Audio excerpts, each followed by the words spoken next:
out. The diatonic accordion, also called the squeeze box, is a staple of Cajun music.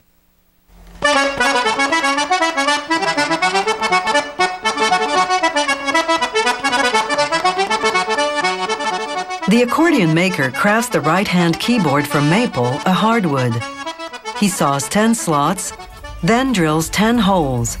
The keyboard has no keys, actually. It has 10 buttons. They produce the treble notes. Now he turns the keyboard over and hollows out the wood with a router. This creates space for components to move. Each slot in the keyboard will house a rocker, a piece that links each button to its corresponding air valve. Now he builds the wind chest, the box that houses the steel reeds that produce the accordion's sound. Moving the bellows in and out forces air through holes in the wind chest. The buttons you push determine which reeds get this air, producing notes. The longer and thicker the reed, the slower it vibrates and the lower the pitch of the note. The shorter and thinner the reed, the faster the vibration and the higher the note. There are 8 reeds per button. Pushing the bellows in activates 4, pulling the bellows out the other 4. Using a hot iron, the accordion maker seals the reed frames with beeswax. This prevents air from escaping. Now back to the keyboard. The accordion maker installs 10 valves made of maple wood. Each one has a plastic rocker on the end. A spring ensures the rocker has just the right tension to open and close the valve properly when the musician presses the button.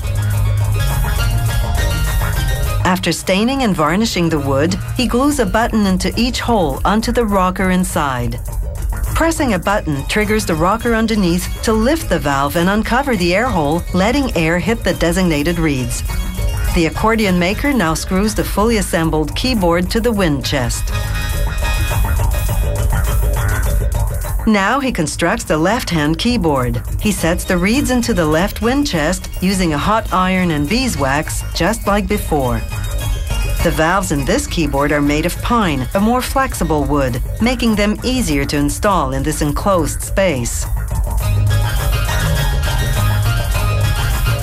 On the outside, a decorative wood inlay, a strip of ebony and some rosewood detailing.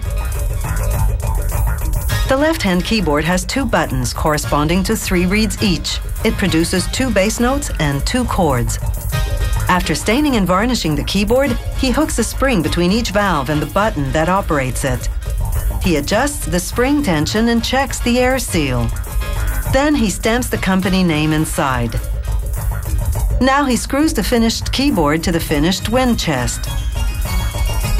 Meanwhile, another worker prepares the bellows, which forces air through the reeds. The factory buys pre-folded cardboard, then cuts and assembles it. These diamond-shaped pieces of leather seal the openings, preventing air from escaping.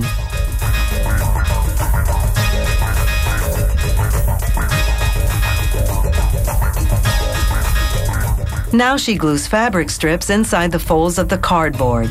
This is purely for decoration.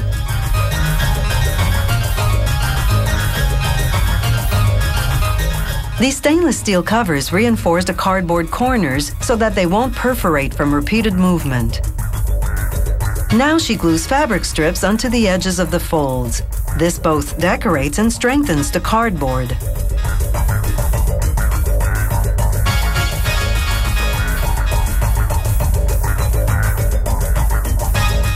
Now for the final assembly. The accordion maker nails the bellows to the left-hand keyboard. Why nails rather than screws? Tradition. The left-hand keyboard has a hand strap, the right-hand keyboard a thumb strap. After nailing the right-hand keyboard to the rest, this $2,500 diatonic accordion is ready for a musical test drive.